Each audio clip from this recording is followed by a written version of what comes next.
What's up, baseball fans? Welcome to my final mock draft, where today I'm going to go over picks 1 through 10. Also, don't forget to subscribe down below so you don't miss any more future baseball content. So without further ado, let's get started. With the first pick, the Detroit Tigers select Spencer Torkelson. Torkelson's ability to hit for both power and average, along with his great plate discipline and ability to get on base, seem to be the most sure thing out of anything in this draft. You don't normally see right-handed power-hitting first basemen go this high in the draft, but Torkelson is special due to his amazing exit velocities and steep launch angles. Along with that, he has a really good feel for the strike zone and walks at a very high rate. Torkelson could be one of the best hitters in the league for years to come. At number 2, the Baltimore Orioles select Austin Martin. According to Baseball America, there are talks that the Orioles may go for an underslot pick here to save some money, maybe going with a guy like Zach Veen or Nick Gonzalez. However, I think the talent and potential Martin has will be too good to pass up. In my last mock draft, I had Martin slipping down to the Marlins because of his long-term position being unknown, but Martin has the athleticism to be successful at a multitude of positions. Along with that, he's the best pure hitter in this draft and could develop more power later on. It will be interesting to see what position he does end up playing, but there's no denying he could one day be a superstar in this league. With the third pick, the Miami Marlins select Asa Lacy. Asa Lacy and the Marlins have been connected for so long now that it seems pretty much a given that he ends up there. Lacy is the top pitcher on this board, and for good reason. In 152 innings over 3 years at Texas A&M, he had an ERA of 2.07, struck out 224 guys, and had a whip of 1.013. Lacy does have some effort and some head movement in his delivery, but if that's cleaned up and paired with the velocity, control, and stuff that he possesses, Lacy could very well be a top pitcher in this league. With the fourth pick, the Kansas City Royals select Nick Gonzalez. With the Royals in need of bolstering their infield, along with their tendency lately to draft college players, I see them selecting Nick Gonzalez here. Like Martin, he hits really well, not so much power, but that could come down the road. He's an average runner and fields well. At New Mexico State, he had a .399 career average along with 37 homers and 152 RBIs. Scouts are actually a little iffy about that because New Mexico State doesn't play much of the best talent out there. However, Gonzalez played in the Cape Cod Summer League, which a lot of draft prospects play in during the summer, and he was the MVP of that league. Overall, I think Gonzalez fits in the Royals timeline, and a combo of Bobby Witt Jr. and Gonzalez could be a great pairing for years to come.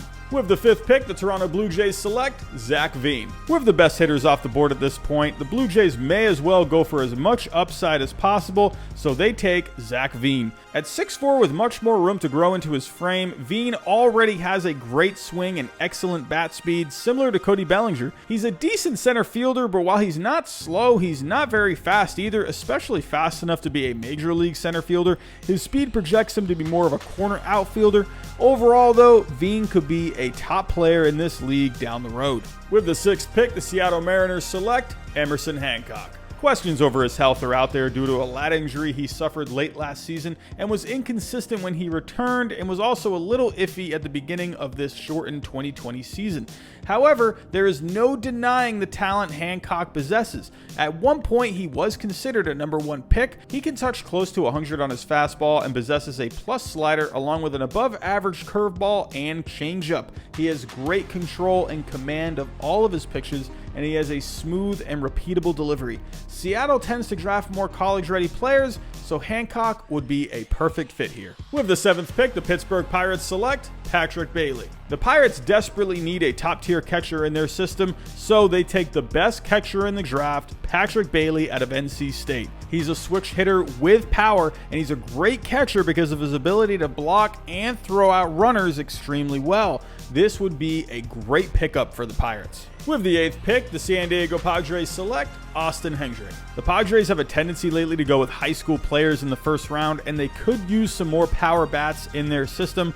The high school player with the most power upside is Austin Hendrick. He has extremely quick hands like Bryce Harper, which generates a ton of exit velocity. He's athletic, runs well, and he has a good arm out in the outfield. He's tinkered with his approach at the plate a little bit, and he can tend to strike out, but there is a ton of upside here with Austin Hendrick. With the ninth pick, the Colorado Rockies select Heston Kjerstad. The Rockies could use some outfielders in their system, so they take the next best hitter off the board here in Heston Kjerstad. He has pop due to his quick hands, and he can hit to all fields. He's athletic and he plays the game hard. However, there are concerns with his swing mechanics, and he does tend to strike out a little bit.